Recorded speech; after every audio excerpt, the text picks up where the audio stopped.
আপনার ভালো দেখতে পারেন এরকম বহু লোক আছে না?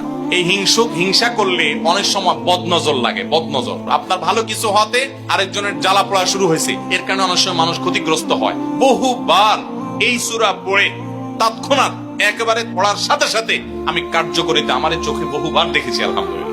নবী সাল্লাল্লাহু আলাইহি ওয়াসাল্লাম এক সাহাবীকে বলেছেন, তুমি কি জানো আজকে রাতে যে দুইটা সূরা আমার প্রতি নাজিল হয়েছে, যে আয়াতগুলো নাজিল হয়েছে, এইরকম আয়াত কোরআনে আরেকটা নাজিল হয় নাই।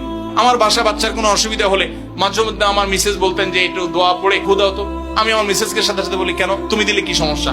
অনেক সময় বাচ্চাকে নিয়ে আসেন, হুজুর একটু তাকে দোয়া পড়ে ফু দিয়ে দেন, একটু পানি পড়ে দেন। আমরা কি দোয়া পড়ি আজকে সেটা আমি আপনাদের সামনে ফ্ল্যাশ করে দিলাম, জানিয়ে দিলাম। আপনার যদি কোনো বিপদ হয়, আজকে অনেক ভাই প্রশ্নে লিখেছেন, অনেক সময় মানুষ বলে, ভাই আমার বাচ্চাটার এই সমস্যা, আমার ওই ওয়াইফের এই সমস্যা, আমার স্বামীর এই সমস্যা, আমার এই সমস্যা, আমরা আল্লাহর কাছে আশ্রয় চাইতে জানি না। আজকে শিখে যান, এই দুইটা সূরা নাজিল হওয়ার যে প্রেক্ষাপট, সেই ঘটনা শুনলে আমাদের ঈমান আরো বেড়ে যাবে ইনশাআল্লাহ।